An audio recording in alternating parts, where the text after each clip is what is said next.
Well, howdy doody. This is Bear. Um, some of you know me as Steven.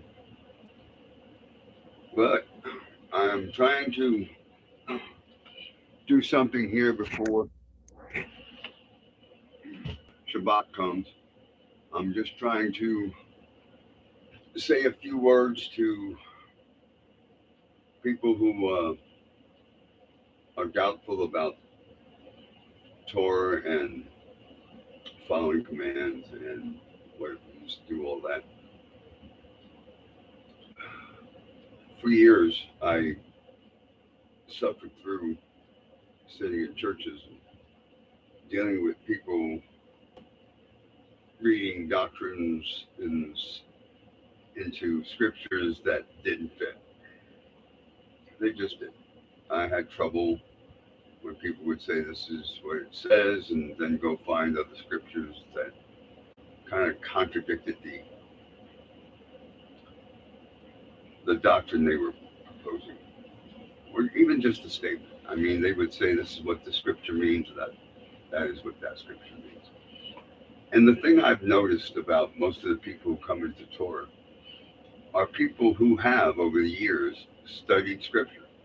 I mean, studied scripture, at least, even for the what you call the outer layer of this, to where there was always something not making sense. And I just want to encourage anybody who is looking into this, who has over the years felt like something wasn't right with what they were being told, or that the scriptures that they were reading didn't define like they were being shown. I sat many times uncomfortably in churches, and it was just odd that no matter what they said, I never felt comfortable. And I'm not going to tell you where I am and how I believe and all that. Everybody's doing enough of that. This is just really for those who are wanting to find the truth of the matter, as it were. Uh, I had become a pastor at one time after being ordained by this one church. And after being a pastor for a very short time, uh, I was afraid before I opened the doors of the church to say, "Thus saith the Lord." That put fear in me like you wouldn't believe. I didn't want to say, "This is what God says," and not really know what God says. People tried to help me as I was going through churches to try to resolve the issues I was having.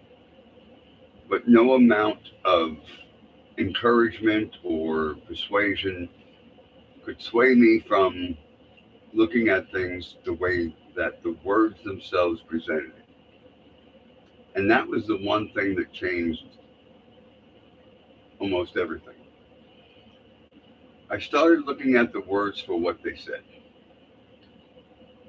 And as I did that, I also found the definitions in looking into the Greek and the Aramaic and the Hebrew, that me and my wife found that the definitions didn't mean what people implied that they meant. That this word didn't mean that. That this word didn't mean that. And as we started to really get into that, um, the church, as it was a church, started to dwindle. I mean, we were doing pretty good for a little country church. We had about 40 people at times and at least 18, 20 kids, to where we had a children's church. And that was working fine. It was okay. But even as I spoke from the pulpit, what became the real issue was simply I couldn't say what normally is said to church anymore. I remember one of the first things I preached at the church was we were no longer going to do Easter as a church. That if they wanted to do Easter, they could do it at home. But we weren't going to celebrate that in the building, in the church as a community in the group. Now people were very upset about that because Easter is one of those things that people have hung on to for all these years. That is some kind of holy moment that they don't want to walk away from. And I found it was incredible. I found that people were more upset about that than whether or not Easter was really part of what we should be doing. I didn't start Passover. I didn't do any of that. I was just, something was wrong. And as I went about trying to find out what was wrong, there was plenty of prayer, plenty of seeking and asking, and man, it came. It didn't come in large groups of thought. It didn't come into, these wonderful revelations as they came. It was really, as it says, line upon line, precept upon precept. It would come when you read the scriptures for what they say and not take them out of context or put some kind of, derived thought into it.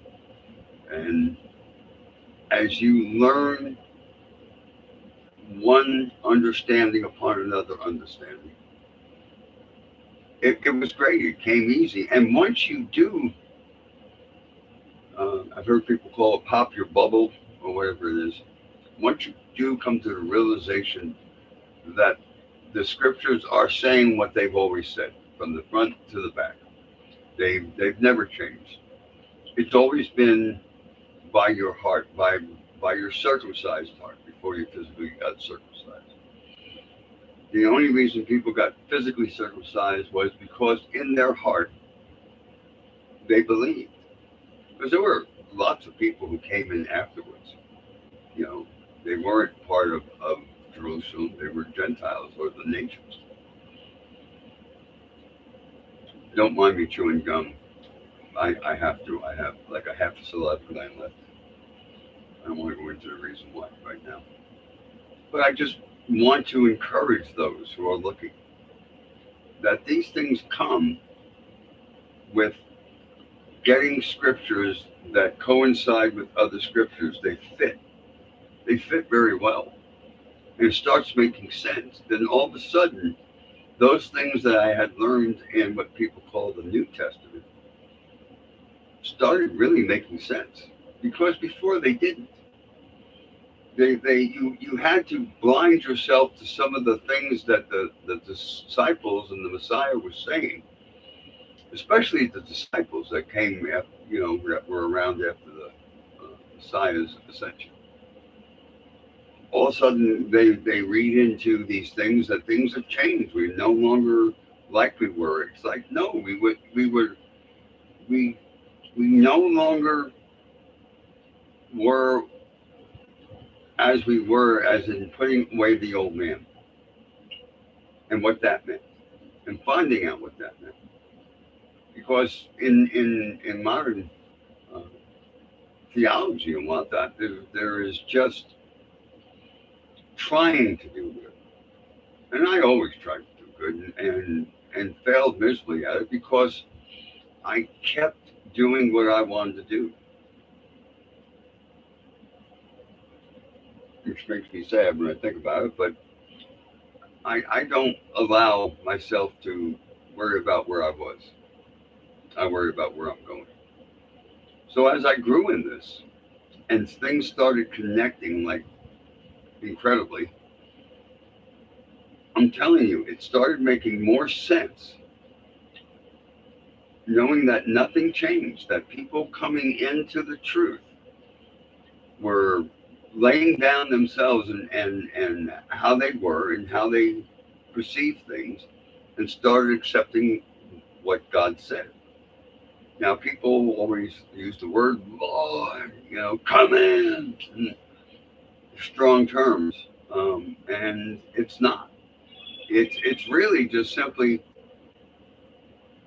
God's love for us that is telling us how we were supposed to be in the first place, how he always created us to be. And free will is the ability to choose whether you're going to believe God and what he says or not. And that worked in what people call the Old Testament and New Testament. And that word belief has always been screwed up in what people intend it to mean. When people say, I believe in Jesus, so I'm good to go, that's all it takes is believing in Jesus. It's like, yeah, not so much, you know. And people I understand, I do, I understand why people get crazy when you say the Messiah and. But it is the Messiah who made who went willingly to do what his father asked of him.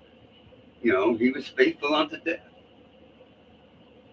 Well, that's a given. That's not, we're not, nobody in Torah who has any kind of sense is not doing that. Okay? That's there. That's rock solid. That's what we all base everything that we do and believe on. But from there, we're learning how to be like Messiah. You know, these bands that people used to have, what would Jesus do? It's like, yeah, what would he do? What did he do? He stayed faithful unto his Father. Yes, we're all sinners, we all fall short. But if we're faithful to confess our sins, he's faithful to forgive us. But you can't measure sin like they do in modern churches by our own measure.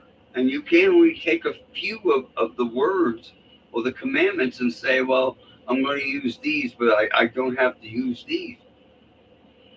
If you really believe all the commandments, all the laws of God are done away with, then how can you do any of them? How can you pick and choose? You don't go to your job and pick and choose what instructions they give you. You don't say, well, I agree with doing this part of my job, but I'm not going to do this part of my job. If you understand that simplistic thought or idea, why wouldn't you understand? Now you've been bought with a precious price. You now belong to God. And if you belong to God, what makes you think you don't have to follow what he says by his standard? I just want those, really, just to encourage those who are starting out and starting to see that something is not right with what they've been taught. You know, and trust me, I had a great fear of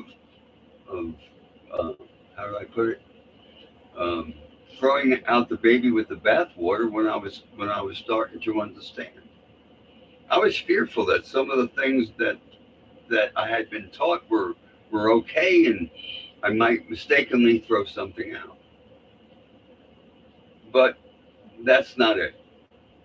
That wasn't it. My fear of screwing up, doing the wrong thing at the wrong time for the wrong reason, um, quickly became abated by simply understanding, especially like Acts 15. People messed that up so bad. Acts 15 was them getting together to decide what they were going to do with these people who were coming into um, to believe, that they were believing in Messiah, and they wanted to go ahead and be right before Yah. And you had some Pharisees who were believers, which I always thought was an oxymoron. But you had these Pharisees who said, well, they got to learn the law of Moses and be circumcised physically. And the disciples said, wait a minute, let's go think about this. We have to consider this. What does the Father really want? And that's why they say, why are we going to burden these nations or these Gentiles who are coming in to love God because they came because they love God. Well, let's not do that because it didn't help us by learning the laws without learning to love God. Because that's what was taught by Pharisees is the law. If you don't do the law, you're not walking with God, which is true in a sense, which it makes it hard because some of the things they were doing, even the Messiah said, right, you should do those things. But the greater aspects of the law, which is right ruling, justice, and mercy, you do not apply. Because you see, the Pharisees have become corrupt. And they were writing laws that took away and added to the commandments. And that's why being a Pharisee is not a good thing. But to be a faithful follower, a lover of God for what he has done for us, just shows, okay, now what do you want me to do? How do you want me to do it? So instead of burdening the new people coming in who never knew Torah, they never knew Torah, but they heard the words and they believed. So now they wanted to be right with God in every aspect of their life. So what did the disciples do? They gave them four things to do. If you'll do this, it'll go well with you. And everybody misses the next scripture right after that one, which says, because Moses is taught on every street corner.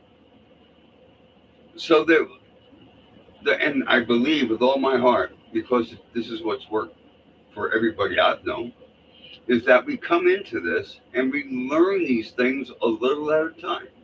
And when we learn them, we either do or not do according to that which we learned. Now,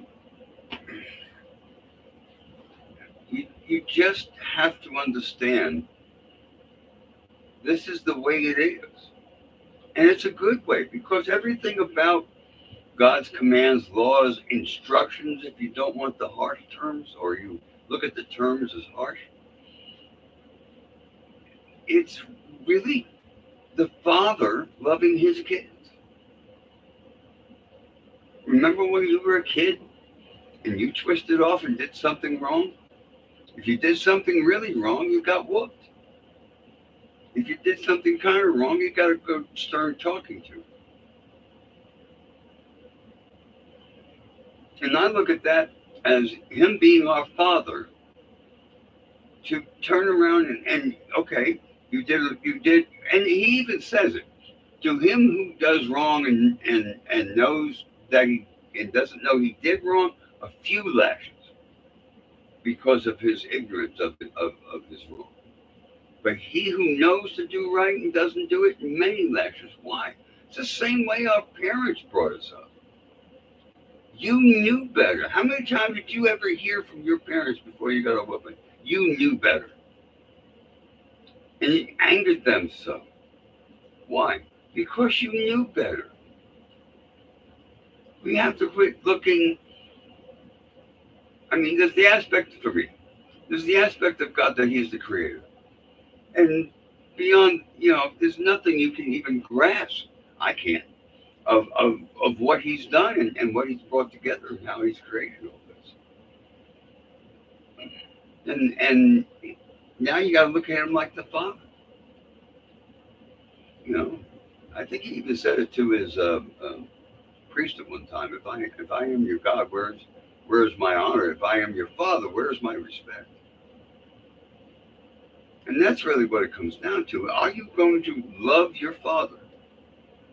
Or are you going to do what you want? You're going to be the rebellious child and do as you want when you want. Because you've been set free according to all these people. And that's dangerous. That's dangerous to make religion out of this. Because it's not. It's a relationship. Love your Father. Learn what that means. And as far as the Messiah goes, he's our king. He's also our brother. But don't don't cause familiarity to breed contempt. You know what I mean? Don't say, Jesus is my co-pilot without giving him the respect he deserves, the name above all names. If it wasn't for him being faithful to the Father, there wouldn't be a way for us. We'd be hung out to dry. We'd be all dead in our trespasses. And I didn't want to get into a bunch of scripture that proves out Torah, doesn't prove out Torah. I'm just telling you, it's there. I'm I remember the first Sabbath I did. I tell this story all the time. The first Sabbath I ever attended officially, if you would, is I woke up in my house one Saturday morning and I looked at God. Because I said, I'm going to follow the Sabbath. So I woke up and said, okay, Father, what do we do? Do I study the scriptures? Do I do praise and worship? What do I do? I've never been here before. And I remember hearing over and over again, rest. And I couldn't figure out what that meant. Now, I'm not saying I heard from God, but that's what I felt like I heard, rest. Rest. And finally, it seemed to come to me that I rested from everything that concerned me in my life. Rest from my worries. Rest from my concerns and my fears and my doubts. Rest.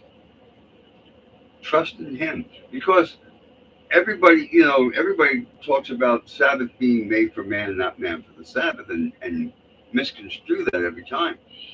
It's the Father's Sabbath. It's not ours. The Sabbath was made for us by our Father to join with him, to be with him for one whole day. From sundown to sundown. He is asking us to spend our time with him. And as bad as people are about visiting their parents or their grandparents, as bad as we all are about that, we forget them. Let us don't do that with our Father. It's all about spending time with him, that he wants to be with us. I hope this is going to help some of you who are in the middle of seeking. I didn't want to give a bunch of scriptures or start telling you, this is the way it's said. There's plenty of people doing it.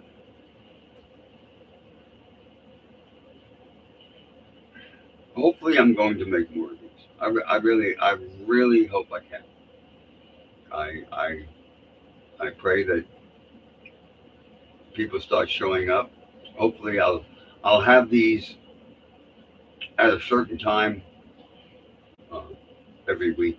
I've been really wanting to do this. I've been wanting to do this because it's been bothering me that my light is under a bushel. It bothers me about that. And I really believe I have this heart that my Father gave me to explain these things in terms that people can better understand than in these great, would seem like religious terminology and struggles. Because I struggled with that. I'm not a very educated man, and so when I went after the scriptures, it was hard for me. I even tried learning Hebrew, and I guess because English is a hard language for me, I didn't do it. And sometimes I look at myself as being very slothful, as it were, because I try. I do. I believe I try with all my heart to go ahead and learn these things, but maybe that's not my calling to be able to get the information transferred as much as possible. But I'll see what I can do. I really will. I'll put together a little something on scriptures I've looked at and teachings that I've learned from other people and be able to go ahead and present them. And I'm hoping this is just for people who are in the beginning, who are just starting to go, something's not right. And I pray, I really earnestly pray that if you're starting to look and starting to realize that there is something there, then I really pray that your eyes are open and your ears can hear. And as you grow, I just pray you're able to discern a real teacher of the truth than some people out there who I wish were not teaching because they've done it, they've just not done well. I pray that some of them come to their senses, but that's the way it is, and that's what you get to deal with. This is why it's important to study the scriptures and be able, don't look for people who are going to tell you what you want to hear because that won't work. There's some people out there who will tell you what you need to hear, and it will bother the living snot at you. It will, because your flesh is going to go, no. Anyway, I love you, whoever is out there seeking the truth, and I hope to do this again next week. Again, my name is Bear. Some of you are going to know me, and some of you ain't. Shabbat Shalom, as we start heading in for our Shabbat. I pray you have a wonderful one for those who believe and those who follow. And I'm out of here.